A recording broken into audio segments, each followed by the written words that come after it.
on his way to Morley Corrupt's offices. Are you Morley Corrupt? Of course not. I'm just backdating some records here. That's the man, Lieutenant. My friends here tell me that you tried to cheat them out of their rightful inheritance. That's impossible. I'm as honest as the day is long. You want to hit the light switch? It's on the wall. Look here. Did you tell them that 1/2 plus 1/4 equals 2/6? Something like that. And everyone knows that 2/6 is just another way to write 1/3. So they get 1/3 and I get the rest. But, Lawyer Corrupt, we already know that Fluff was given 1/2 the estate. 1/2 is bigger than 1/3, so we know you're cheating. That's telling them, Lieutenant. 1/2 plus 1/4 is not 2/6. You can't just add the denominators together. Look, 1/2 is the same as 2/4, and 2/4 plus 1/4 is 3/4, not 1/3. You're not a nice person, Lawyer Corrupt. That's what my law professor said. You'll be punished for this, you scalawag. Sticks and stones can break my bones, but names will... And that's what Dirk did, and that's what allowed him to get back to the bees. And that's what made him happy. You know, it makes a mathematician feel good to know that by using common sense and good old logical thinking, he can solve a lot of the world's problems. I wonder what this sticky stuff is. You have a swole thumb. You mean swell thumb, as in swell, elegant. I mean swole, as in swollen thumb. Gee, a talking bee. See you around the quad, Toots. Yahoo! Eee, a screaming human. And as Dirk's thumb rises slowly in the east, we bid a fond adieu to one of the world's best mathematicians and worst naturalists.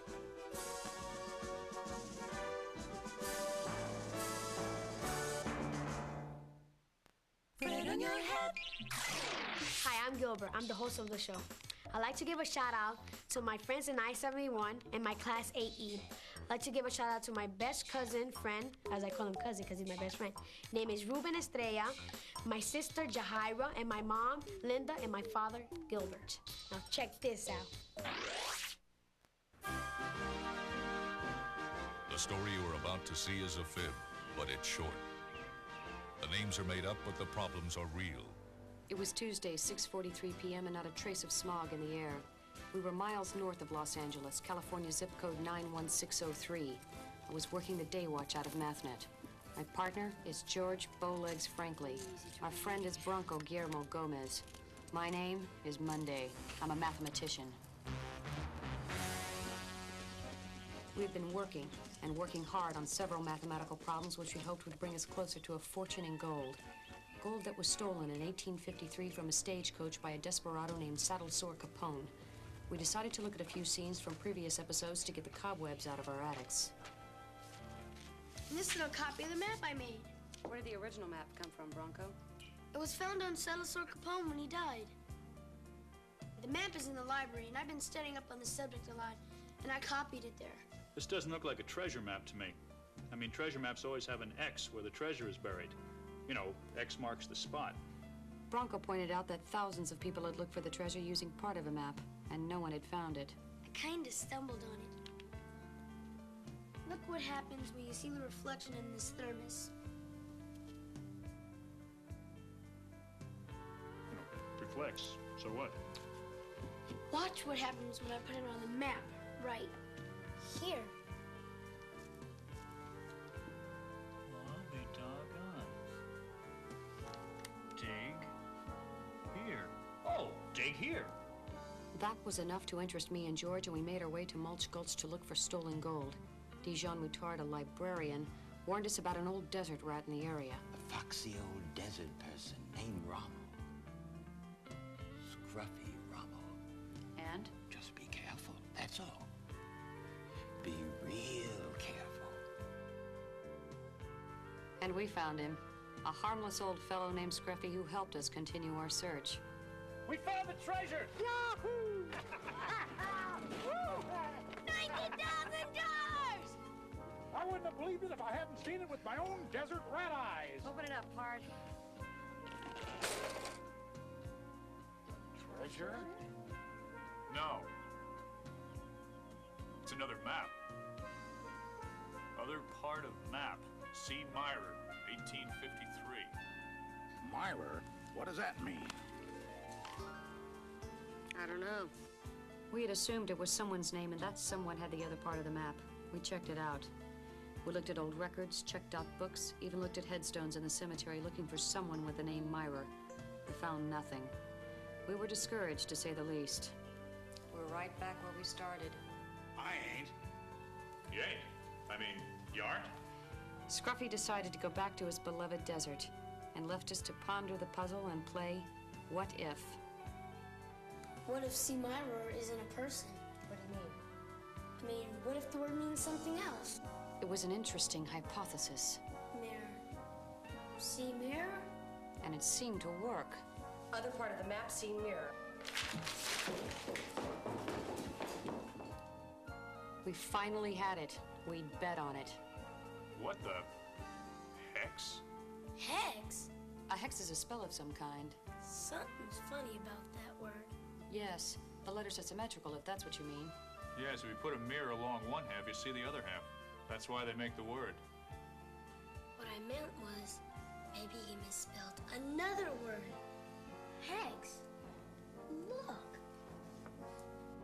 Bronco, you've done it again. Hex marks the spot. You know something? What? We know that hex marks the spot. Uh-huh. What spot does hex mark? Exactly. There are no landmarks on the map. Nothing to relate to. Finally solved. Other part of map, C. Mirren. Hold it. We thought the message meant a man named C. Mirror had another part of the map, right? Right. Let's see the first part of the map, Bronco.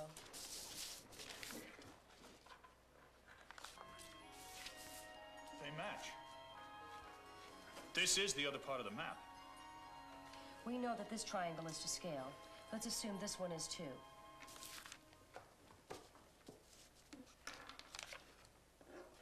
Eight inches from the tree.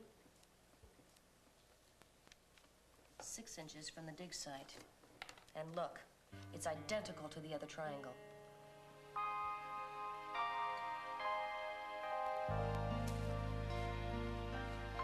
Using triangulation again, we discovered where hex marked the spot.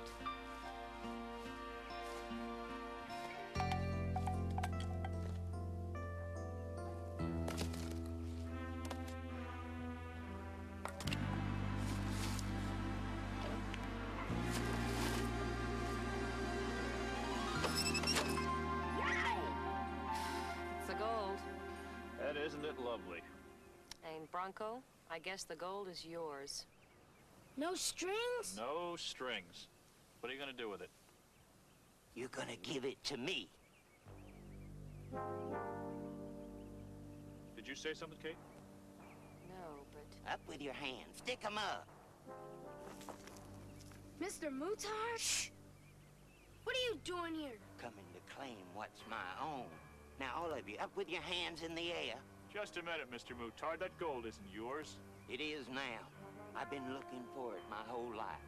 Saddle Sore Capone was my great-grandfather on my mother's side, and that gold belongs to me. But Saddle Sore Capone stole that gold. It wasn't his to begin with. Oh, don't be a nitpicker, Miss Monday. Now, all of you down on your tummies. I'm gonna tie you up. You're giving librarians all over the world a very bad name, Mr. D. John Mutard. Can't be helped. Now, just shush. Reach for the skies, you four-flusher! Don't try anything foolish, Jasper. Why, you low-down polecat? I'm gonna marry your face to that wall! Wall! Wall! Wall! Wall! Wall! Wall! Wall! Wall! Scruffy, are you ever a sight for sore eyes? Howdy, Miss Kate. Hope I didn't interrupt anything. You know, I was thinking, what if that name C. Myrer wasn't really a name after all, but an instruction? You know, something like C. Mirror. Does that make any sense? Perfect sense, Scruffy. Perfect sense. Tell me, Scruffy, why didn't you use that gun on Dijon? Don't believe in him. Over there. Mutard. Thank you for this Rommel. What did he say? I didn't hear him, Scruffy. I don't know what he said.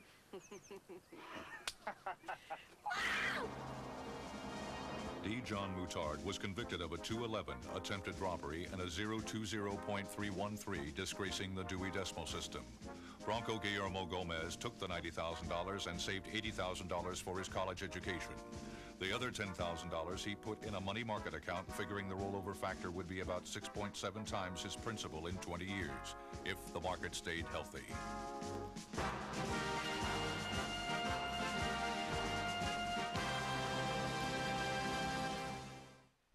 Here's your host.